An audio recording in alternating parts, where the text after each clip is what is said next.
சகோதர சகோதரிகளே, குரோட்டோ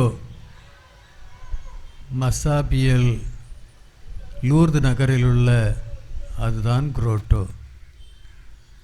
நாம் இந்த குரோட்டோவை நம்முடைய பல பங்குகளில் குரோட்டோவை அமைத்து அந்த லூர்து அன்னையை நாம் நினைவில் கொண்டு அவருடைய பரிந்துரையை கேட்டு நாம் வாழ்கின்றோம்.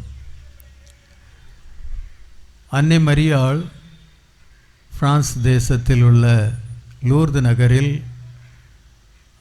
மசாபியல் என்ற அந்த குரோட்டோவில் பெர்னதத் சுபிரஸ் என்ற 14 வயது பெண்ணுக்கு அவள் காட்சியளித்தாள். 1858 ஆண்டு பெர்னதத் சுபிரஸ் விறகு சேகரிப்பதற்காக அங்கே போய்கொண்டிருக்கின்ற போது அவள் அங்கே அன்னை மரியாளுடைய காட்சியை பெறுகின்றாள். அந்த இடம்தான்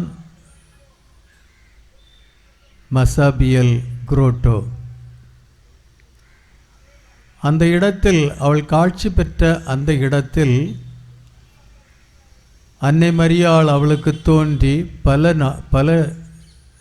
தடவைகள் அவளுக்கு தோன்றி அவளோடு சேர்ந்து ஜெபமாலை செய்வதையும் நாம் கேட்டு அறிந்துள்ளோம். அது மட்டுமல்ல, அன்னை மரியாள் லூர்து அன்னை பெர்னதத் சுபிரஸிடம் கேட்டது, பாவிகள் மனம் திரும்புவதற்காக ஜெபம் செய் என்று. அதன்பின் அவளிடம் அன்னை என்ன சொன்னாள், அந்த மண்ணை தோண்டி அதில் நீரூற்று வரும் அந்த தண்ணீரை நீர் குடித்து நீங்கள் உடல் உள்ளம் நலம் பெறுவீர்கள் என்று. அதுதான் இப்போதும் அங்கே ஒரு நீரூற்றாக இருந்து இப்போது அங்கே மக்கள் சென்று அதில் குளிக்கிறார்கள், அந்த தண்ணீரை எடுத்து குடிக்கின்றார்கள், தண்ணீரை எல்லா இடமும் கொண்டு வருகின்றார்கள். அது நமக்கு ஒரு ஆரோக்கியம் தரும் தண்ணீராக மாறுகின்றது. இப்படிப்பட்ட இந்த திருவிழாவை தான் நாம் இன்று கொண்டாடுகிறோம், குரோட்டோ ஃபீஸ்ட், லூர்து அன்னையின் திருவிழா. லூர்து அன்னை நமக்கு தோன்றி அவள் நம்மிடம் கொடுத்த அந்த வேண்டுகோள்களை நினைத்து நாம் கொண்டாடும் இந்த திருவிழா. நான் இந்த திருவிழாவை பார்க்கும்போது நாம் ஆரோக்கிய அன்னை என்று கூப்பிடுகிறோம். ஆரோக்கியத்தை தரும் அன்னை லூர்து அன்னை, ஆரோக்கிய அன்னை. வேளாங்கண்ணியில் ஆரோக்கிய மாதா, லூர்து அன்னை ஆரோக்கியம் தரும் அன்னையாக இருக்கின்றாள். லூர்தில் அன்னை காட்சி அளித்தால் அந்த காட்சிக்கும் அந்த ஆரோக்கியத்திற்கும் என்ன தொடர்பு என்று நிறைய பேர் குணம் அளிக்கும் அந்த இதில் கலந்து கொள்வதற்காக வந்திருக்கின்றீர்கள். இறைவனிடமிருந்து தன்னுடைய உடல் நலத்தையும் உள்ள நலத்தையும் ஆன்ம நலத்தையும் பெறுவதற்காக நீங்கள் வந்திருக்கின்றீர்கள். இந்த திருப்பலி நிறைவுற்றதும் நாம் இறை இயேசுவை நற்கருணை நாதரை ஆராதித்து நாம் நம்முடைய உடல் உள்ள நலத்திற்காக நாம் வேண்ட இருக்கின்றோம். அன்னை மரியாள் லூர்து நகரில் காட்சி அளித்த போது பெர்னதத் சுபிரஸ் அந்த 14 வயது பெண்ணிடம் அவள் என்ன சொன்னாள், நாமே அமல உற்பவம், நாமே அமல உற்பவம், ஐ ஆம் தி இம்மாக்குலேட் என்று சொன்னால் நான் மாசற்றவள், பாவக்கரையற்றவள், தூய்மையானவள். அதைத்தான் அன்னை மரியா எடுத்துரைக்கின்றாள். நானே அமல உற்பவம், மாசற்றவள், தூய்மையானவள், பாவக்கரை அற்றவள். யாரெல்லாம் அப்படி இருக்க வேண்டும்? திருமுழுக்கு பெற்ற ஒவ்வொரு கிறிஸ்தவனும் அப்படி இருக்க அழைக்கப்பட்டிருக்கின்றான். திருமுழுக்கு என்ற அருட்சாதனத்தில் நாம் எல்லா பாவங்களிலிருந்தும் நாம் விடுவிக்கப்படுகின்றோம், தூய்மையாக்கப்படுகின்றோம். தூய்மையானது ஒரு கிறிஸ்தவனின் லட்சியம். எனவே அன்னை மரியாள் நாமே அமலோற்பம் என்று சொல்லும்போது அவளைப் போல் நாம் ஒவ்வொருவரும் தூய்மையாக வேண்டும் என்பது. அந்த அமலோற்ப அன்னை, லூர்து அன்னை, லூர்து நகரில் காட்சியளித்த அந்த அமலோற்ப அன்னை ஆரோக்கியம் தரும் அன்னையாக மாறுகின்றாள். எனவே ஆரோக்கியம், குட் ஹெல்த், நோய் நொடிகளிலிருந்து குணமாக்கப்படுதல். இன்று லூர்து நகருக்கு போனால் அங்கே நாம் எத்தனையோ மக்களை, பல்லாயிரக்கணக்கான மக்களை பார்க்கின்றோம். நோய்வாய்ப்பட்டவர்கள் அங்கே வந்து அந்த புனித தண்ணீரில் தன்னை மூழ்கி அந்த துன்ப துயரங்களிலிருந்து விடுபடுவதை என்ற நம்பிக்கையோடு அங்கே வருகின்றார்கள். அதில் என்ன தொடர்பு என்று நாம் பார்க்க வேண்டும். அன்னை மரியாள் சொல்கிறாள், நாமே அமலோற்பம். அன்னை மரியாள் அப்படி சொல்லவில்லை, நான் ஆரோக்கியமாதா அப்படி சொல்லவில்லை. I am our lady of good ஹெல்த்னு சொல்லவில்லை. அன்னை மரியாள் சொன்னது, நாமே அமலோற்பவம், தூய்மையானவள், மாசற்றவள். ஆனால் அந்த மாசற்ற அன்னை நமக்கு ஆரோக்கிய அன்னையாக மாறுகிறாள். அப்போ நம்ம ஆரோக்கியம் எங்கே இருக்கின்றது? நாம் இன்று துன்பம், நோய், துயரங்களிலிருந்து விடுதலை கிடைக்க நாம் இங்கே வந்து ஜெபிக்கின்றோம், ஆரோக்கிய அன்னையிடம் ஜெபிக்கின்றோம். நமக்கு அந்த ஆரோக்கியம் எப்படி கிடைக்கும்? நாம் எப்போது தூய்மை உள்ளவர்களாக மாறுவோமோ அப்போது நமக்கு ஆரோக்கியம் கிடைக்கும். ஆரோக்கியம் என்பது என்ன? முழு வாழ்க்கை. நாம் நோய்வாய்ப்படும் போது நம்முடைய வாழ்க்கையை நாம் இழந்து விடுகிறோம். நம்முடைய வாழ்க்கை துன்பமான வாழ்க்கையாக மாறுகிறது, துயரமான வாழ்க்கையாக மாறுகிறது. நாம் நம்முடைய வாழ்க்கையில் மகிழ்ச்சியாக இருக்க முடியாமல் இருக்கின்றது. வாழ்வதற்கு விருப்பம் இல்லாதவர்களாக மாறுகின்றோம் துன்ப துயரங்களால்.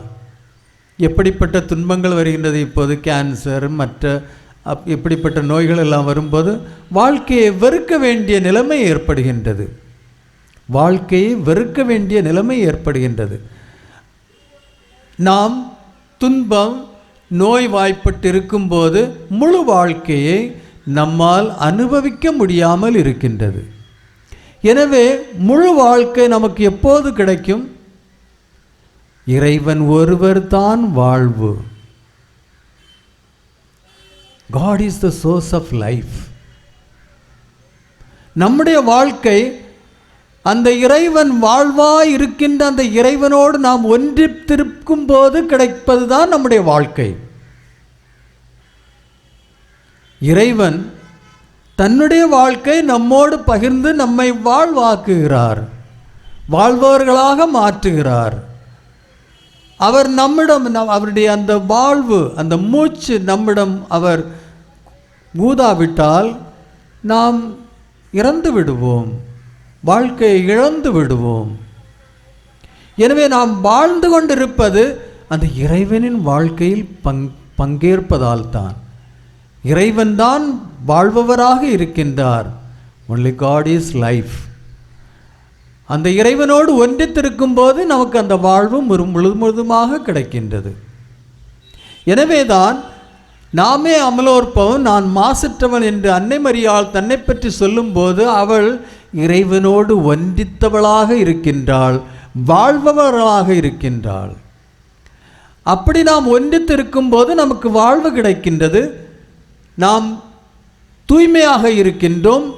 தூய்மையாக இறைவனோடு ஒன்றித்திருக்கும் போது நாம் வாழ்பவர்களாக மாறுகின்றோம். பாவக்கரைப்பட்டு தூய்மையை இழந்து இருக்கும் போது நாம் அந்த வாழ்க்கையை இழந்து விடுகின்றோம். எனவேதான் நாம் அந்த இறைவனிடமிருந்து வாழ்வை முற்றிலும், அதனால் இயேசு சொல்கிறார், I came so that you may have life in abundance. நான் இந்த உலகத்திற்கு வந்தது உங்களுக்கு வாழ்வளிக்க, அந்த வாழ்வை முழுமையுமாக அளிப்பதற்காக. எனவே அவ்வாழ்வளிக்கும் ஆண்டவரோடு நாம் ஒன்று சேர வேண்டும். நம்மை அந்த வாழ்வளிக்கும் ஆண்டவரிடமிருந்து வேறுபடுத்துவதும் நம்மை பிரித்து வைப்பது யார்? பாவம். பாவக்கரையில் விழும்போது நாம் அந்த வாழ்வளிக்கும் ஆண்டவரிடமிருந்து நாம் பிரித்து விடப்படுகின்றோம். எனவே வாழ்வை இழந்தவர்களாக மாறுகின்றோம். எனவே இன்று நான் குணமாக வேண்டும், என்னுடைய நோய்கள் என்னை விட்டு விலக வேண்டும், என்னுடைய மன வருத்தங்கள், என்னுடைய உடல் உள்ளம் எல்லாம் நலமாக இருக்க வேண்டும் என்றால் ஒரே ஒரு வழிதான், நாம் பாவக்கரைகளை விட்டு விட்டு தூய்மை உள்ளவர்களாக மாற வேண்டும். இயேசுவை நாம் காண்கின்றோம். இயேசு தன்னுடைய வாழ்க்கையில் அவர் குணமளிக்கும் போது என்ன சொல்கிறார்? உன்னுடைய பாவங்கள் உனக்கு மன்னிக்கப்பட்டன. பாவங்களை அவர் மன்னிக்கின்றார், அவர்கள் குணமடைந்து செல்கின்றார்கள். சில நேரங்களில் நாம் இதை அறியாமல் பாவ வாழ்க்கையில் இருந்து கொண்டு இறைவனிடம் ஜெபித்து கொண்டிருக்கின்றோம், ஆண்டவரே என்னை குணமாக்கும். அது ஒருபோதும் நடக்காது. எனவே நமக்கு இன்று ஆரோக்கிய அன்னையின் திருவிழாவை கொண்டாடுகிறோம், லூர்து அன்னையின் திருவிழாவை கொண்டாடுகிறோம். அந்த அன்னை வழியாக நாம் சுகம் பெற வேண்டுமென்றால், நாம் நம்முடைய நோய் நொடிகளிலிருந்து விடுபட வேண்டுமென்றால், நாம் தூய்மையான வாழ்க்கை வாழ்பவர்களாக மாறி இறைவனோடு ஒன்றித்து இருக்கும் போதுதான் அந்த இறைவன் வாழ்வாதாரம் உள்ள அந்த இறைவனிடமிருந்து நான் வாழ்க்கையை பெற முடியும், முழுமையாக அந்த வாழ்க்கையை நாம் வாழ முடியும். எனவே தான் துன்பம், துயரம், மன வருத்தங்கள், நோய் நொடிகளிலிருந்து நாம் பாதுகாக்கப்பட வேண்டுமா? பாவத்திலிருந்து விடுபட வேண்டும், பாவ வாழ்க்கையை விட வேண்டும், தூய்மையானவர்களாக மாற வேண்டும், மாசற்றவர்களாக மாற வேண்டும். அப்போதுதான் நாம் அதை உணர முடியும், அப்போதுதான் அந்த வாழ்க்கையை நாம் வாழ முடியும். எனவே நாம் இதை உணர்ந்து நாம் எப்போது தூய்மை உள்ளவர்களாக மாறி இறைவனோடு ஒன்றித்திருக்கின்றோமோ அப்போது அந்த இறைவனுடைய வல்லமை, ஆற்றல் நமக்கு கிடைக்கின்றது. அவருடைய ஆவியால் நாம் வல்லமை உள்ளவர்களாக மாறுகின்றோம். அப்படி நாம் இறை ஆற்றலால் நிறைந்தவர்களாக மாறும்போது எந்த துன்ப துயரம் நம்முடைய வாழ்க்கையில் வந்தாலும் அதை ஏற்று அதில் வெற்றி கொள்ள நம்மால் முயலும். அதுதான் உண்மையான குணம். The real healing is that, not with the sicknesses, no. The real healing is to be healed of our sinfulness and to get united with God and have that real fullness of life, and then be filled with His power to face all the challenges of life, all the sickness, all the worries, anxieties and everything. That is it. அதுதான் குணமளிப்பது, உண்மையான healing அதுதான். அதற்காக நாம் முயற்சி செய்ய வேண்டும். எனவே இன்று இத்திருப்பலியின் போது நம்மிடம் அந்த அன்னை, லூர்து அன்னை நம்மிடம் சொன்னது போல் நாமே அமல் ஓர்ப்பவம், அந்த அன்னையை போல் நாமும் நம்முடைய பாவங்களிலிருந்து விடுபட்டு தூய்மை உள்ளவர்களாக மாற இன்றைய திருப்பலியிலே நாம் இறைவனை வேண்டுவோம்.